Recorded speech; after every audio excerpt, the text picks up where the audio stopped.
할렐루야. 오늘도 주님을 찬양합니다.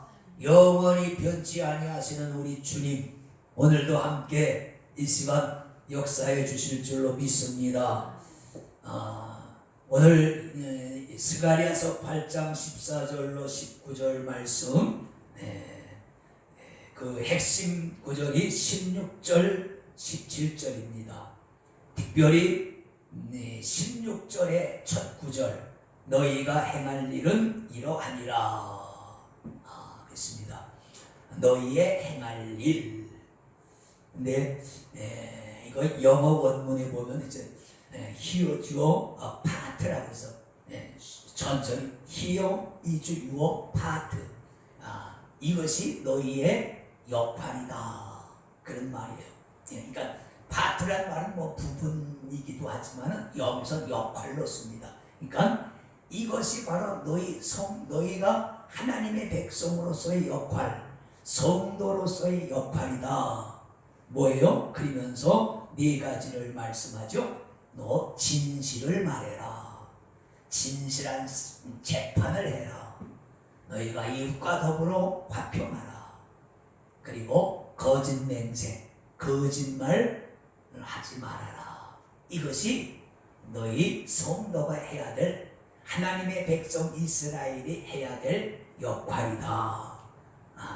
결론 이제 다 설교 다 마쳤습니다. 이것이 하나님이 오늘 이 14절로부터 17절에 스가랴서 선지자를 통해서 하시는 말씀입니다. 마태복음 5장 13절로 14절에 보면은 그런 말이죠. 너희는 세상의 소금이고 너희는 세상의 빛이다. 주님이 그것도 이것이 너희의 역할이다.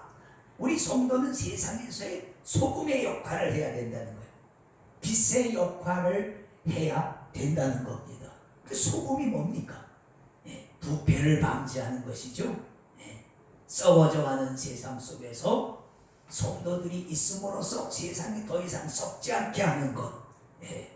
어두운 세상에서 길을 잃고 헤매는 사람들에게 이것이 길이다라고 비출 수 있는 등불이 되어야 된다는 것이죠. 교회가 그 역할을 해야 되고 성도가 그 역할을 해야 된다는 거예요. 거기서 주님이 말씀하신 것도 이것이 너희의 역할이다. 너희는 소금의 역할을 해야 된다.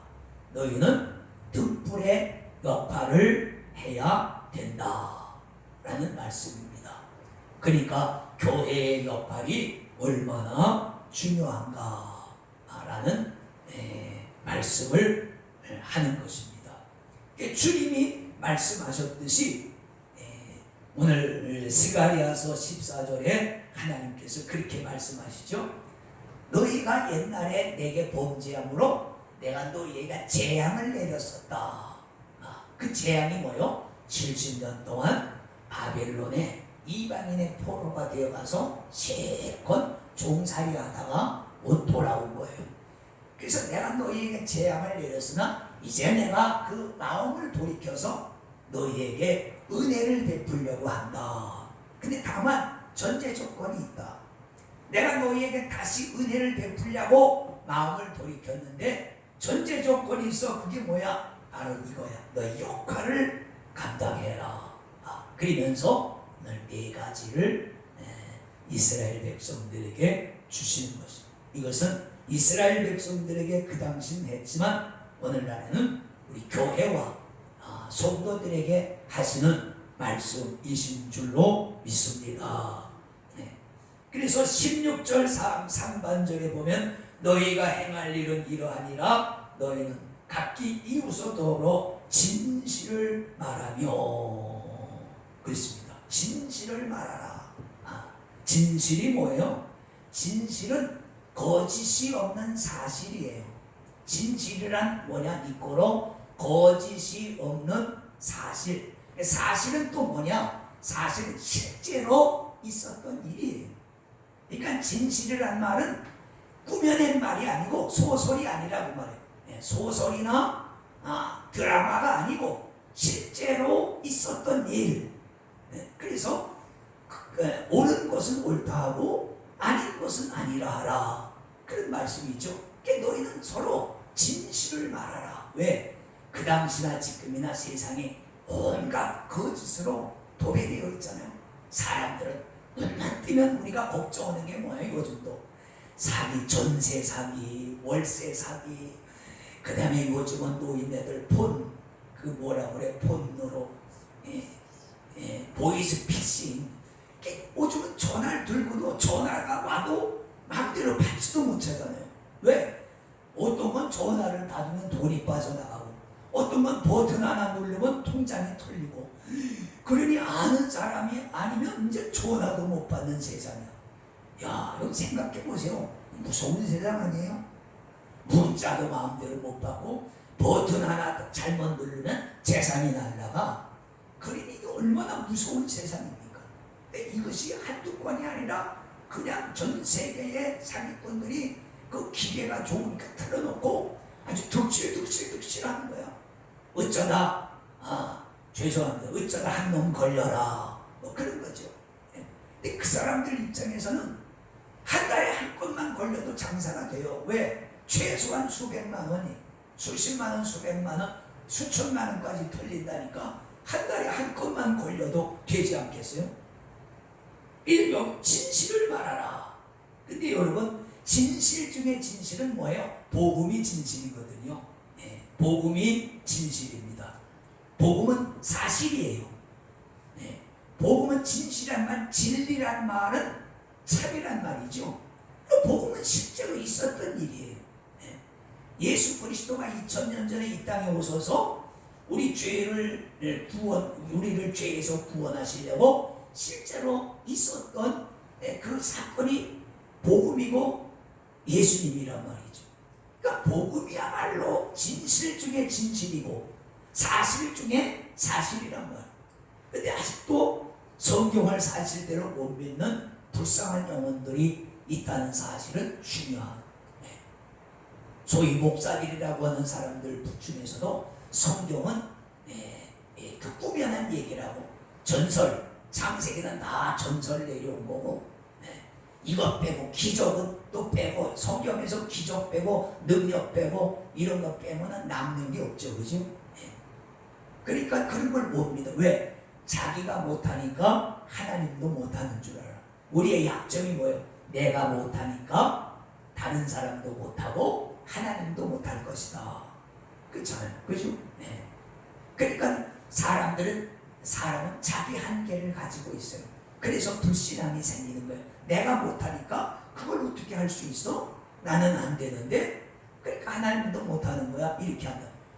여러분, 성경은 말합니다. 나는 할 수 없어도 하나님은 다 하실 수 있느니라. 그렇게 말씀하는 것입니다. 그렇습니다. 복음이야말로 진실 중에 진실이고 사실 중에 사실이다. 너희는 진실을 말하라. 두 번째는 뭐예요? 진실한 재판을 해라. 16절 하반절에 그랬죠. 너희 성문에서 진실하고 화평한 재판을 베풀고. 성문에서, 옛날에는 그 성문의 그 성에 그 가장 높은 어른인 장로가 거기 앉아 있어요. 장로가 거기 앉아서 혹은 제사장이나 레위인 거기 앉아 있어. 성경에서 그걸 모세의 자리라고 그랬는데, 성지순례가 실제로 옛날 회당 자리에 가보면 돌로 만든 의자가 그 회당 앞에 있습니다. 그 어른이 거기 앉았다가 예배를 드리고 나오는 사람들이 자기가 뭔가 질문할 거, 판단받을 만이 것이 있으면 그 장로한테, 어른한테 이렇게 질문해. 그걸 어떻게 하면 좋겠습니까? 그럴 때 거기서 그 장로가 판결하는 대로 따라간단 말이에요. 근데 여기서 뇌물을 받고 아닌 것을 기라고 그러고 긴 것을 아닌 거라고 그러면 안 된단 말이에요. 옳은 것은 옳다 하고 아닌 것은 아니라 해야 된단 말이죠. 그래서 여기 두 가지로만, 진실한 재판, 그 다음에 화평한 재판. 진실하게만 하면 다 정죄하게 되죠. 정죄가 목적은 아니란 말이죠. 그래서 화해를 권고하죠. 요즘도 이혼하러 재판에 가면 이혼 숙려 기간이라고 해서 좀 더 두고 보면서 다시 화해할 수 있는 기간을 이렇게 재판에서도 주지요. 그러니까 잘잘못을 온전히만 따지는 것이 목적은 아니고 할 수 있으면 다시 화해하는 것. 원수가 됐던 사이가 재판을 통해서 서로 화해하고 그러면 좋죠. 어쨌든 진실한 재판을 해라. 우리 오늘 이 시대도 마찬가지죠. 오늘 우리 시대에 돈이 있는 사람은 재판을 받아도 무죄를 받거나 그 다음에 또 뭐예요? 벌을 가볍게 받죠. 돈이 없으면 없는 죄도 뒤집어 쓰고 또 벌을 무겁게 받는 경향이 많아요. 그래서 돈이 있으면 무죄고 돈이 없으면 유죄다. 이런 우스갯소리 속담이 나오는 것은 괜히 나온 게 아니에요. 이건 아주 인류 역사 대대로 내려오는 부정과 부패 중에 하나란 말이에요. 사회의 갈등의 최후의 보루는 재판입니다. 그래서 사법제도가 그날에 온전히 서야 돼요. 오늘날 우리나라도 사법제도가 지금 흔들리고 있거든요. 이게 바로 설 수 있도록 우리가 기도해야 됩니다. 사회의 모든 사람들끼리는 어차피 이게 해결이 안 돼요. 서로 내가 잘났다고 그러지. 싸우는 사람들 보세요. 양쪽 말 들으면 다 자기는 잘했는데 상대방이 잘못했다는 거예요. 그럼 이걸 다 듣고 재판관이 합당한 판결을 내려야 된다. 그래야 사회 갈등이 마무리되는데 재판관이 뇌물을 받고 뭐 55 클럽이라고 하는 대장동 사건에 그런 것도 있잖아요.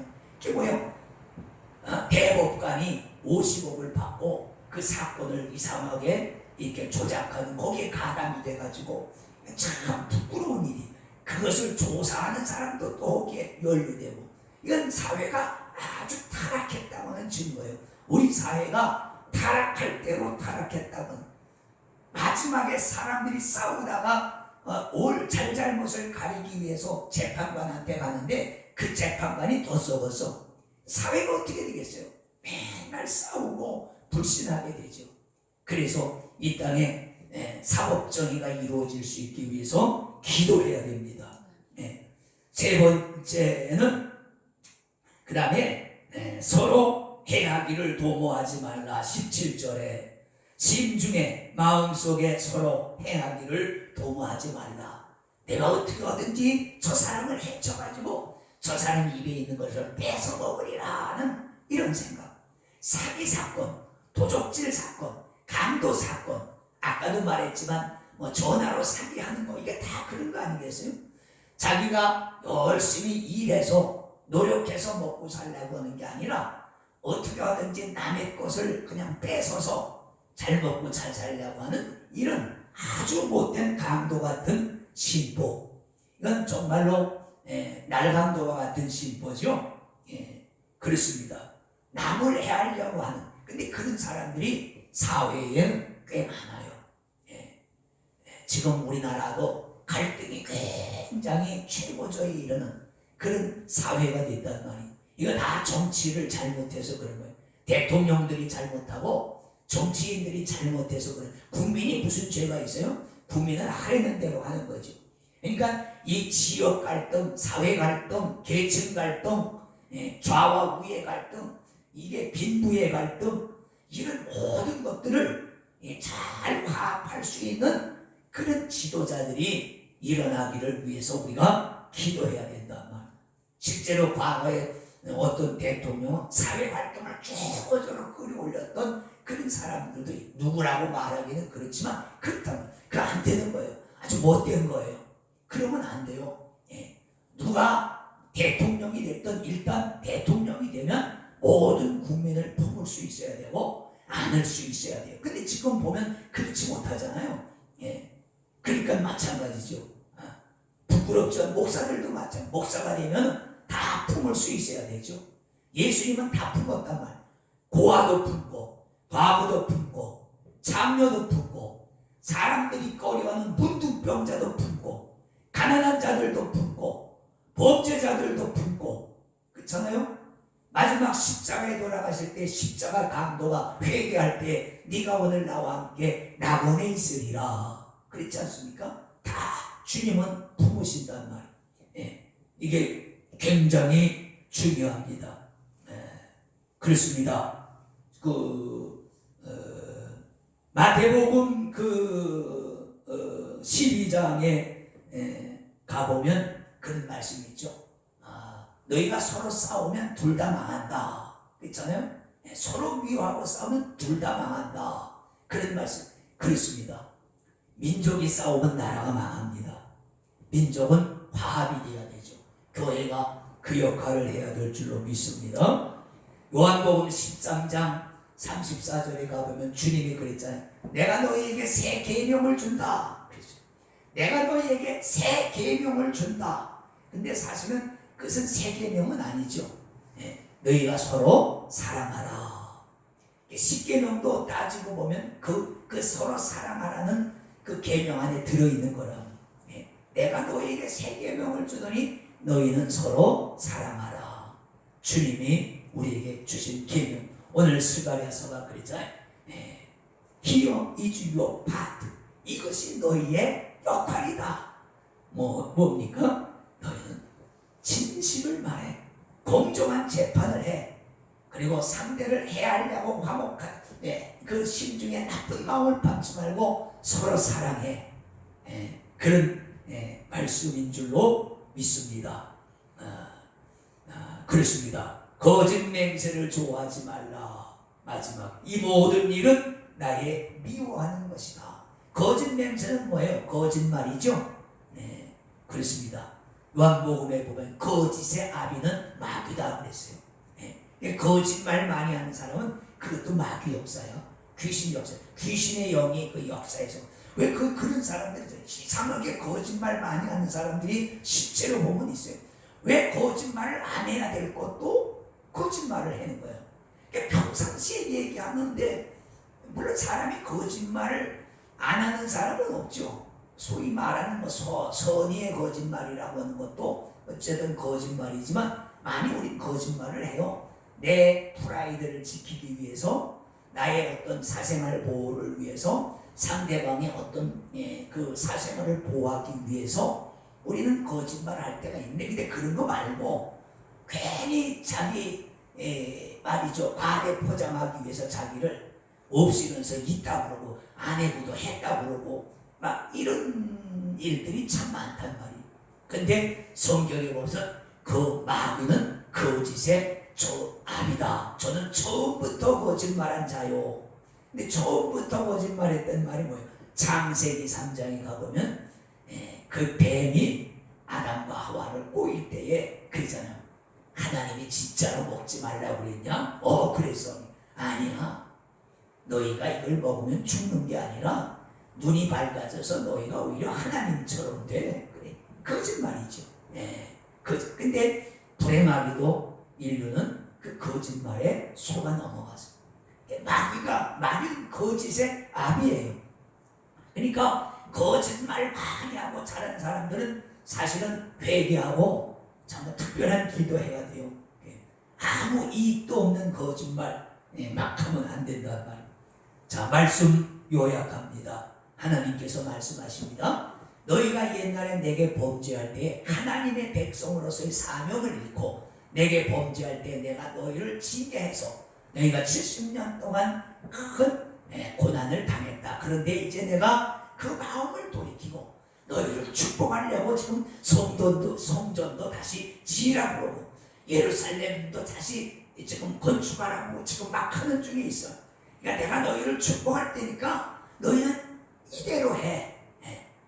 이것이 너희의 역할이야. 그러면서 여기 말하죠. 너희는 서로 입으로 진실을 말해. 물론 하나님 섬기는 건 당연한 것이고 하나님 섬기는 이건 사회의 도덕과 윤리에 관한 것이죠. 여러분 믿음만 좋으면 안 돼요. 아시겠어요? 믿음만 좋으면 안 돼요. 믿음 좋으면 진실을 말해야 돼요. 믿음 좋으면 화평할 수 있어야 돼요. 믿음 좋으면 옳고 그름을 분명히 구분할 수 있어야 되는 거예요. 믿음이 있으면 거짓말하면 악한 거짓말하면 안 돼요. 오늘 스가랴가 지적하는 게 그거예요. 이것이 너희의 역할이다 라는 주님의 말씀을 오늘 우리가 꼭 기억하시고 또 우리 돌아보면서 주님께 영광을 돌립시다. 기도합니다. 아버지 감사합니다. 하나님께서 스가랴 선지자를 통해서 앞으로 이것이 너희의 해야 할 일이다 하고 네 가지를 말씀하셨습니다. 그렇습니다. 우리는 아버지 하나님을 섬기는 백성으로서 진실을 말하게 하시고 아버지 하나님이시오 공정하게 하시고 심중에 악한 생각을 갖지 말게 하시고 올바른 판단을 할 수 있는 지혜가 있게 해 주시옵소서. 예수님의 이름으로 축복하고 기도를 드리옵나이다. 아멘.